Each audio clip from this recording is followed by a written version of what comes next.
Good morning, I'm Anna Sumaru, and I will provide this tech talk about trauma-informed classrooms, seeing what students care.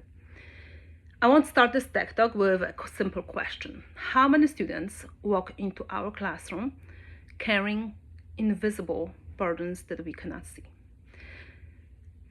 As educators, we spend a great deal of time planning lessons, managing behaviors, and supporting academic growth. But before students can learn, they must feel safe. According to Center for Disease Control and Prevention, adverse childhood experience, or ACEs, are potentially traumatic events during childhood, such as abuse, neglect, and death of parent, family separation, divorce, or exposure to violence. These experiences can affect brain development, learning behavior, and long-term health.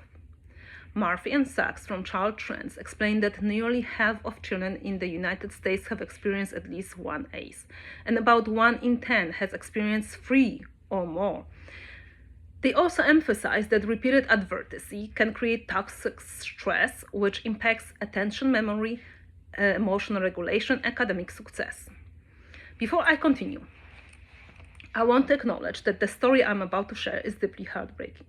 I share it with great respect because it's deeply changed the way I think about trauma-informed teaching.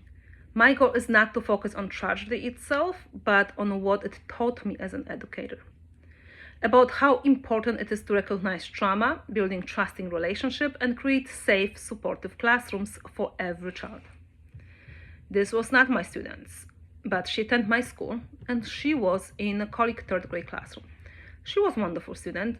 Every day she came prepared to school, neatly dressed, her hair was always done, she brought snacks, completed her homework, and never caused behavioral issues. She was respectful, kind, and appeared to be well cared for. Then, near the end of school year, something changed. She began falling asleep during class almost every day. Then she started missing school more frequently. At first, it seems minor, children get tired, children miss school, but the pattern continued. Because her teacher had already built a strong relationship with her, she noticed that something was wrong. She contacted the family. The child's mother has passed away from the cancer the year before, and she was living with her father, who had just left jail, and her stepmother. The teacher also spoke privately with the students and requested a welfare check when concerns continued. Nothing concerning was found. Sadly, during summertime, this little girl lost her life due to abuse in her home. Investigations later revealed that she had been suffering severe abuse during the summer. Looking back, one of only visible signs in school had been her exhaustion and increasing absences. I often think about that little girl, and I think about her teacher. She cared, she noticed, she acted, and she followed procedures and advocated for her student. And yet, it reminds us of something important.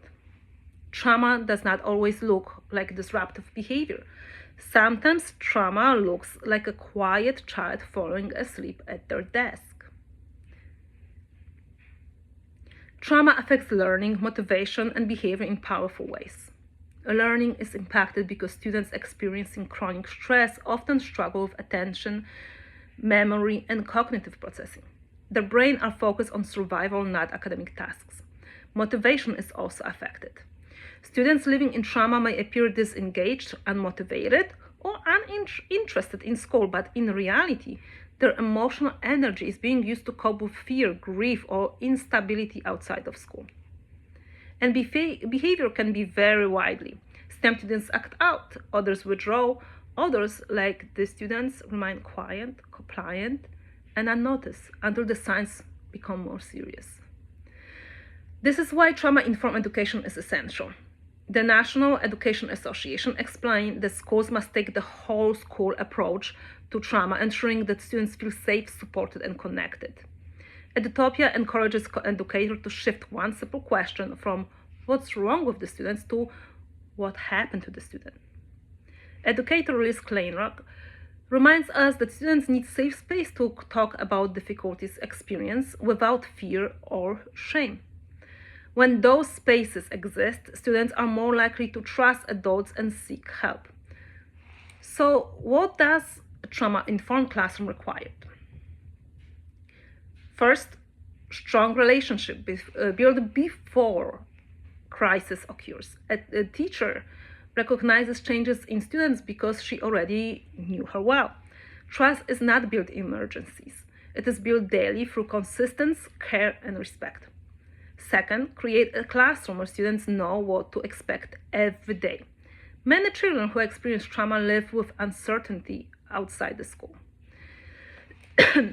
Something as simple as consistent routine, a calm response when mistakes happen, or greeting students at the door each morning can make school feel like a safe place. Those small moments can help students feel that they belong and that someone genuinely cares about them. Third, remember that teachers are not expected to do this work alone.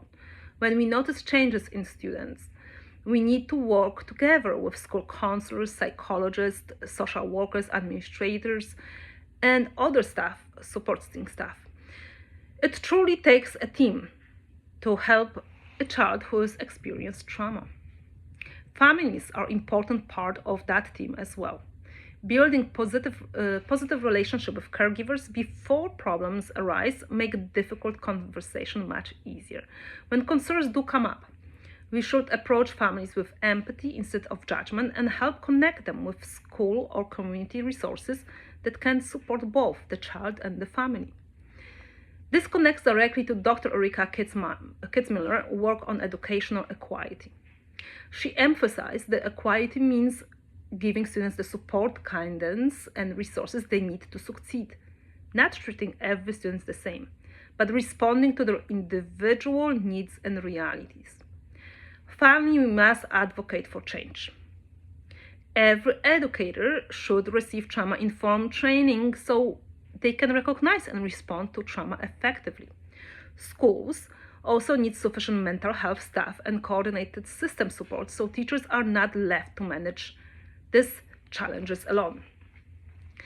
Trauma-informed practice must be a school-wide commitment. I often think back to that little girl.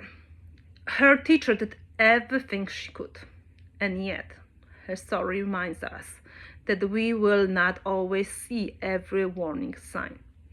But we can create classrooms where students are more likely to be seen, supported, and heard. Because sometimes the smallest change in behavior is actually the loudest cry for help. And every child deserves at least one place where they feel safe, valued, and believe. Thank you.